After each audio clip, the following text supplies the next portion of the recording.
Hello, good morning students. How are you all?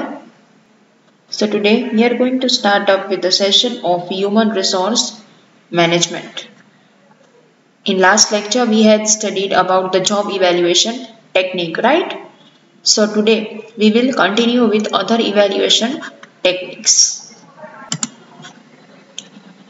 Job classification or grading method. We are going to start up with the second method, right? Grading method. Under this system, a number of predetermined grades are established by a committee and various jobs are assigned within each grade or class.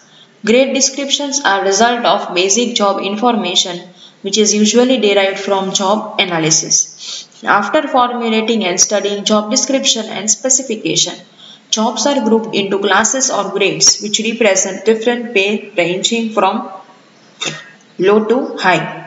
Common job responsibilities, knowledge and experience can be identified by the process of job analysis. Certain jobs may then be grouped together into common grade or classification. General grade descriptions are written for each job classification and finally are used as standard for assigning all the other jobs to a particular pay scale. The following steps are generally involved. હવે શું કહે છે કે grading મેથડમાં પહેલેથી જ તમે છે ને જોબને ક્લાસિફાઈ કરી રાખેલી હોય અને ગ્રેડ ડિટરમાઇન કરી રાખેલો હોય, બરાબર. પછી તમે શું કરો છો, જોબ ડિસ્ક્રિપ્શન અને સ્પેસિફિકેશન બનાવો છો. ડિસ્ક્રિપ્શન એટલે શું થાય એ મેં તમને આની પહેલાં કીધું છે કે જોબની રિસ્પોન્સિબિલિટીઝ અને ડ્યુટીઝ, અને જોબ સ્પેસિફિકેશન મીન્સ એમ્પ્લોયને કેટલી સ્કિલ્સ તમારામાં એમ્પ્લોયને કેટલી સ્કિલ્સ છે. Common job responsibility, knowledge and experience can be identified by the process of job analysis. Common બધી responsibilities, knowledge, experience એ બધું identify job analysis through કરવાનું છે. Certain jobs may then be grouped together into common grade. General grade descriptions are written for each job classification and finally used as standard for assigning jobs. General grade descriptions હોય એ તમે લખો છો હરેક classification માટે અને તમે standard તરીકે use કરો છો ફોર ઓલ ધ જોબ્સ. અમુક સ્ટેપ્સ આમાં ઇન્વોલ્વ થાય છે. Preparation of job description, preparation of grade description, selection of grades and key jobs, grading of key jobs and classification of all jobs, right. કે તમે job description prepare કરો છો, grade description પછી prepare કરો છો કે કોને કયો ગ્રેડ આપવો, પછી સિલેક્શન ઓફ ગ્રેડ, પછી ગ્રેડનું સિલેક્શન કરો છો, બરાબર, અને પછી તમે બધી જ જોબનું ક્લાસિફિકેશન કરો છો. Merits of grading method. This method is simple to operate and understand. આ મેથડ બહુ જ સિમ્પલ છે. Since oral job descriptions are used, evaluation of jobs tends to be more accurate. આ બહુ અક્યુરેટ મેથડ છે. It is also used in government services and operates efficiently. Government સર્વિસીસમાં બધા use કરી શકો છો અને એફિશિયન્ટલી પણ ઓપરેટ થાય છે. The grouping of jobs makes salary determination problems administratively easier to handle. અને તમે જોબનું ગ્રુપિંગ કરો છો એના લીધે શું થાય છે કે પ્રોબ્લેમ્સ બધા ઇઝી ટુ હેન્ડલ બની જાય છે. હવે demerits. Although it is more accurate than the ranking system, it depends on personal evaluations made by supervisor or rater. Right, આ અક્યુરેટ તો છે જ રેન્કિંગ સિસ્ટમ કરતાં, છતાં પણ એક સુપરવાઇઝર પોતે પર્સનલી શું ઇવેલ્યુએટ કરે છે એના ઉપર આ ડિપેન્ડન્ટ છે.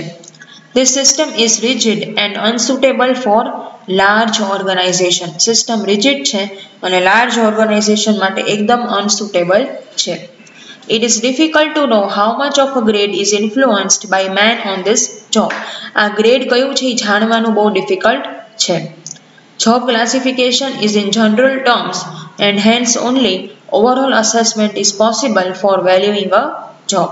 Job classification છે એ general terms નું છે અને overall assessment possible છે જોબને વેલ્યુ કરવા માટે. તો ઘણીવાર એ overall assessment ઉપર જ આ થતું હોય છે, પર્સનલ assessment થતું નથી.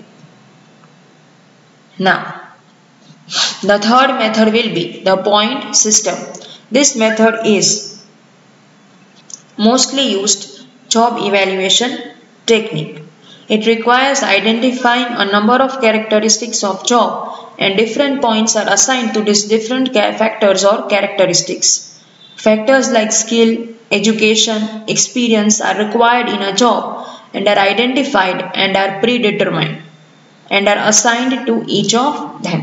રાઈટ, આ મેથડ બહુ વાઇડલી જોબ ઇવેલ્યુએશન ટેકનિક તરીકે યુઝ થાય છે, બરાબર, અને નંબર ઓફ કેરેક્ટરિસ્ટિક્સ ઉપર આ ડિપેન્ડન્ટ છે. સ્કિલ્સ, એજ્યુકેશન, એક્સપિરિયન્સ આ બધી વસ્તુ તમે ધ્યાનમાં રાખી અને શું કરો છો કે તમે એક પોઈન્ટ્સ પ્રીડિટરમાઇન કર્યા હોય છે કે આનામાં આટલી સ્કિલ હશે તો હું આટલા પોઈન્ટ્સ આપીશ, એવી રીતે એ પ્રમાણે તમે એને ડિટરમાઇન કરાવડાવો છો. For example, job evaluation through the point system. કેવી રીતે point system through job evaluation કરશો? Serial number and factor, education, experience, complexity of job, right, education, post graduation, બરાબર, પછી ગ્રેજ્યુએશન સ્કૂલ, હાઈ સ્કૂલ અને primary. Experience કેવી રીતે છે એના ઉપર જો પોસ્ટ ગ્રેજ્યુએશન હોય તો 5 પોઈન્ટ્સ, ખાલી સ્કૂલનું ગ્રેજ્યુએશન એમને હોય, બરાબર, તો 4 પોઈન્ટ્સ, હાઈ સ્કૂલનું હોય તો 3 પોઈન્ટ્સ, પ્રાઇમરી હોય તો 2 પોઈન્ટ્સ, એક્સપિરિયન્સ હોય તો 2 યર્સનો હોય તો 5 પોઈન્ટ્સ, 1 યરનો હોય તો 4 પોઈન્ટ્સ, 6 મંથ્સનો હોય તો 3 પોઈન્ટ્સ, ફ્રેશર હોય તો 2 પોઈન્ટ્સ. એટલે આવી રીતે તમારે પોઈન્ટ્સ અસાઇન કરવાના છે. જેટલું હાયર અચીવમેન્ટ અને ક્વોલિફિકેશન એટલા હાયર એને પોઈન્ટ્સ આપવાના અને બાકી નહીં આપવાના. Complexity of job, very high, high ને એવરેજ. વેરી હાઈ 5 પોઈન્ટ્સ, હાઈમાં 3 પોઈન્ટ્સ અને એવરેજમાં 2 points. In this method of job evaluation, different characteristics of the job are identified and points are assigned to each factor. The job having the highest points will be provided with a very high salary. The job having less number of points indicates that its values is relatively low and hence the person is appointed for this job would be paid accordingly. બરાબર, આ method એવી છે કે એમાં different characteristics identify કરો છો અને પછી તમે પોઈન્ટ્સ અસાઇન કરો છો. The job having highest points, હવે જેને હાઈએસ્ટ પોઈન્ટ્સ મળ્યા છે એને હાઈ સેલેરી મળશે અને જેને લો પોઈન્ટ મળ્યા છે એને લો સેલેરી મળશે. Merits of point system. This method gives the firm a numerical base for measuring the value of job. આમાં એક ન્યુમેરિકલ બેઝ મળે છે એટલે આ વધારે અક્યુરેટ ગણાય કે તમે એક પોઈન્ટ્સ આપી, નંબર આપીને તમે જોબને મેજર કરો છો. Once the point scales are developed, they can be used for a longer period of time and this method can be used even when some job changes like promotion and transfer occur. એકવાર points develop થઈ જાય છે, બરાબર, પછી આ method promotion અને transfer માટે પણ યુઝ થઈ શકે છે. Prejudice and human judgment are minimized and hence manipulation may not be possible.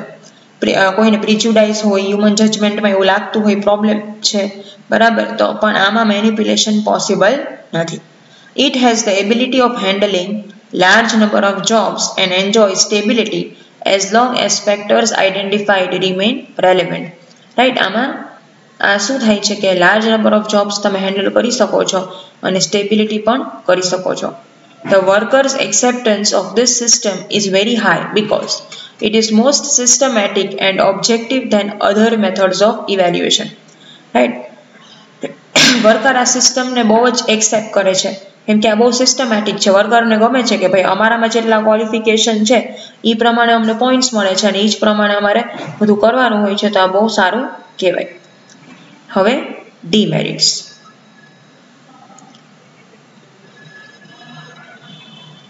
The development and installation of this method calls for a very high expenditure. આના લીધે શું થાય છે કે બહુ હાઈ એક્સપેન્ડિચર અને હેવી એક્સપેન્ડિચર આવે છે. The task of different job factors for all jobs is very time consuming and difficult. Time consuming છે અને difficult છે.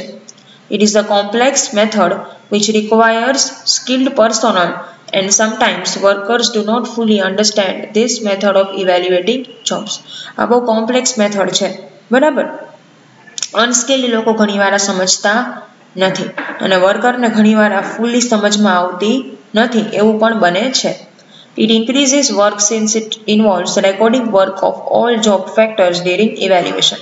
આમાં વર્ક વધી જાય છે કેમ કે આમાં બધા જ ફેક્ટર તમારે ઇવેલ્યુએટ કરવા પડે છે.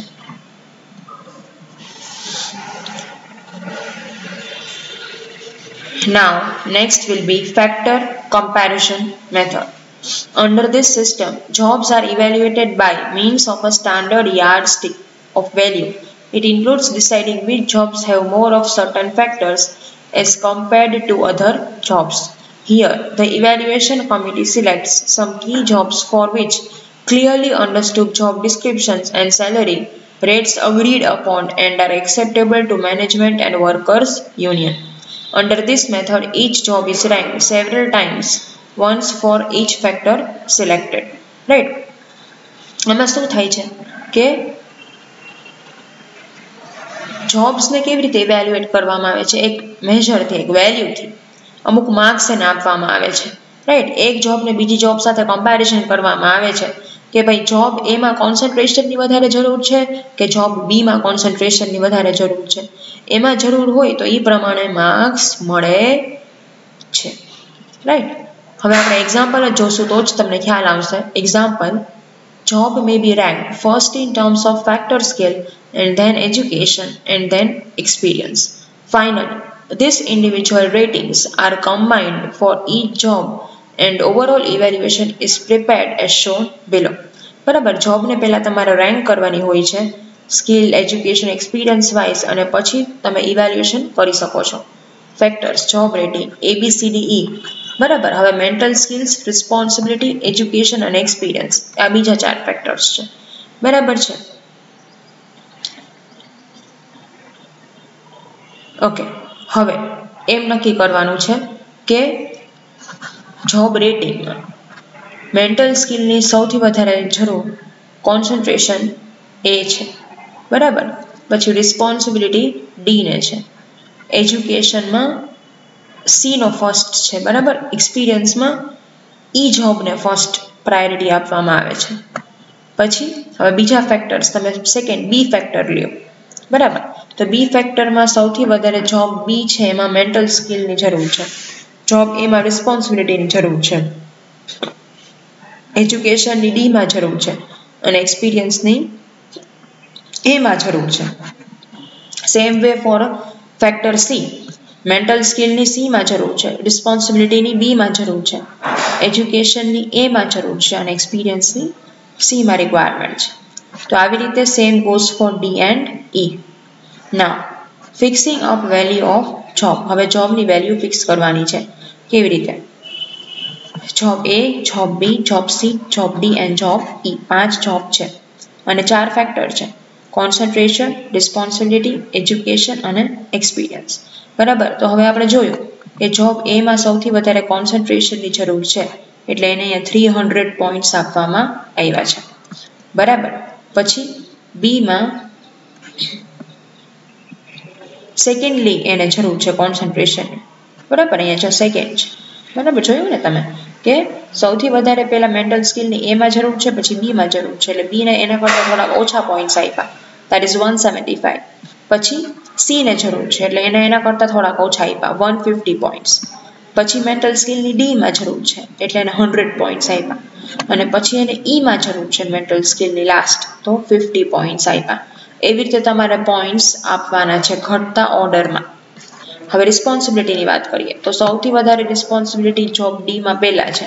તો જો ડીમાં સૌથી વધારે પોઈન્ટ્સ છે 275 પોઈન્ટ્સ. તમે તમારી જાતે ફિક્સ કરી શકો છો, એમાં કોઈ ક્રાઇટેરિયા નથી.